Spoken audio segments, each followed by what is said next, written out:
Hello guys, it's me Cole the Wise and I'm back with another video. In this video I'll show you my loot after 100 runs of Sunwell Plateau. For those of you that don't know what Sunwell Plateau is, Sunwell Plateau is a raid from TBC located on Eastern Kingdoms, on Isle of Quel'Danas, and right here. If you don't know how to get there because you can't fly there, and you can't fly there anyways, you need to go to Shattrath. And if you don't know how to do that, no matter what your faction is, Horde Alliance, you go to your portal room in your main city and then you teleport to Shattrath, which will get you here. And in Terrace of Light you'll see a portal that will teleport you right here, and from that point you can go and farm Sunwell Plateau as much as you want. I'm doing this video because I find it quite interesting to see the amount of loot and the value of the loot that you get, and it's actually worth after X amount of runs. I started doing this challenge of 1000 runs of Sunwell Plateau for the moment, and I wanted to make a video at 100 runs and then at 500 runs and then at 1000 runs to see the evolution of the loot throughout the entire challenge. So this is the first video, which is 100 runs of Sunwell Plateau. I kept only the most interesting and the rarest items that I got. This isn't the only loot that I got. I got many green items and many nether reef cloth and so on, but I sold them on the vendor because it was not worth for me to put on the auction house. As you see in the inventory, I have items placed on more rows, and it goes like this. The first row is the most common, with sun modes being actually the most common items there. The second one is the blue items that I won't personally put them on the auction house because they're not worth, but I'll still keep them because they're pretty rare. And then a schematic, the jewel crafting patterns, and the last two rows are the most important because these are the reason people come and farm Sunwell Plateau. The TBC expansion is known for its wide variety of rare plants and recipes, and many people go and farm Sunwell Plateau because the mobs inside there have a high chance of dropping these patterns that they can sell or even use and craft the items themselves and sell them on the auction house. So I'll start with the first row. I put sun modes here because sun modes are materials that you can find only there, as far as I know, and you can use them in order to get different colors of the same items that drop in the raid, or you can use them to craft items that you learn from the patterns that you found in Sunwell Plateau. Sunwell Plateau has many patterns and recipes that are bind on pickup, and not only bind on equip.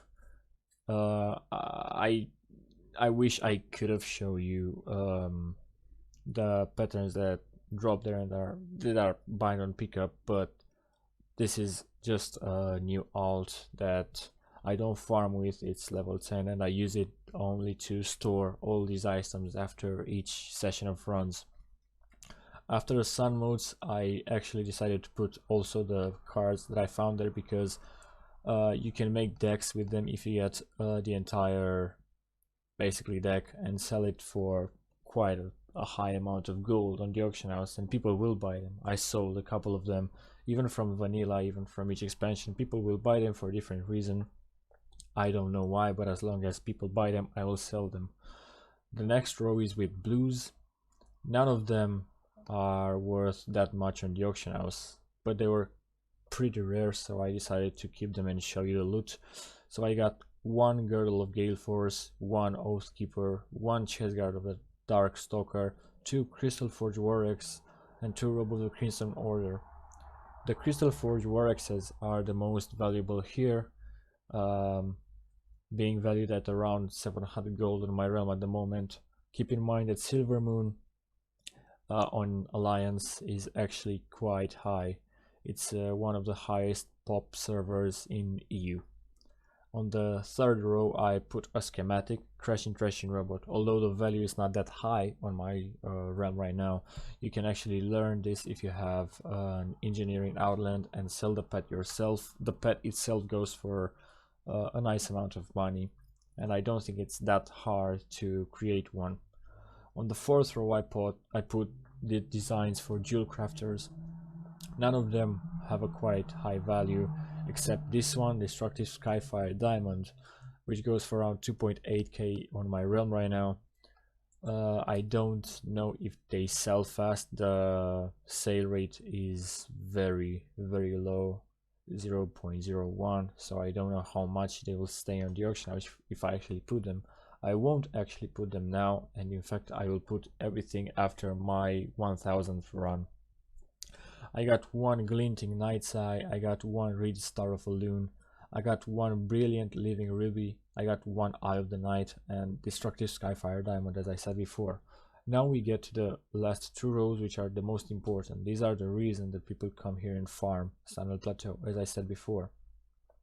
I got one Sunblessed Breastplate plan, which goes for around 400 gold on my realm. I got one Robe of Eternal Light, which goes for around 500 gold. I got one Hardcorium Choker, which goes for around 500 gold. I got one Mayhem Projection Goggles, which goes for around 700 gold. I got actually two, sorry. I got one Pendant of Sunfire, which goes for around 700 gold in my realm. I got one Hyper Magnified Moon Specs, which goes for around 800 gold. I got one, actually two Justice Bringer 3000 specs, which goes for around 1000 gold on my realm. And I got one Lightning Edge specs, which goes for around 1000 gold on my realm. I don't know why it says that I have two there. Did I miss one? No, it's a bug. Anyways, and now the last row contains one of the most important plans that I got. These are not the rarest and these are not the best ones you can get, but that was my luck. I'm not showing this video just to tell you basically that this is what you'll get after farming 100 run, but this was just my luck. So these are not statistical answers to your questions of what I might get.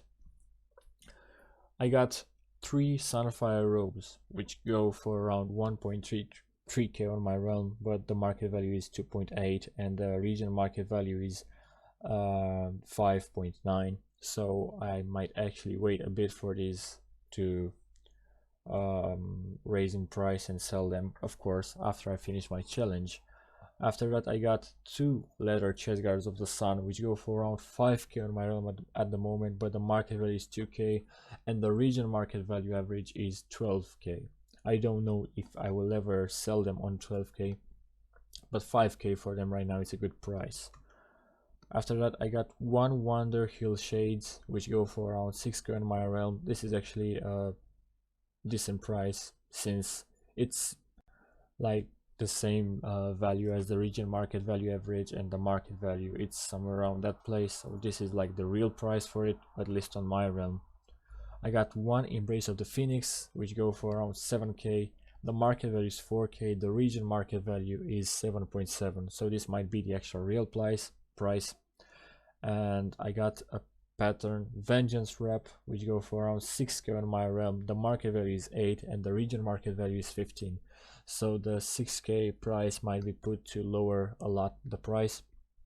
The price, I think it's actually 8k or maybe 9 to 10k. I calculated the entire gold of my bags, not using a macro because it didn't work for some reason, but using an add-on called Worth It. The creator of this add-on is called DalaGG, and he's also a YouTuber, content creator, and gold farmer. So the bag value is around 49k, let's say 50k in the best case scenario. That is around 500 gold per run, which is actually very low. I wouldn't farm this if I didn't already have a lot of gold and if I didn't have a steady auction house, but it was quite fun to farm it, and I'll farm it until I finish the challenge. But if anyone is just starting gold farming and wants to build a steady auction house, I wouldn't recommend farming this. This is one of those raids or dungeons, if you want to, that you might want to farm just to try your luck once in a while maybe, or if you're actually targeting a specific pattern. Instead of buying on the auction house, you want to get it yourself and learn it, or sell it for a high amount of gold. 500 gold per run, it's not good. Just don't farm it if you're a beginner. Farm it if you target something specific from it, or farm it for fun, but don't farm it for the sole purpose of making gold. I hope you enjoyed the video. I hope you found it interesting and that you'll see and check and like my next videos about this series. This is not the only raid or dungeon that I started farming. I actually got quite a lot of dungeons that I'm farming right now and doing the challenge on them too. But again, I'm Colorwise. I hope you enjoyed the video and see you later.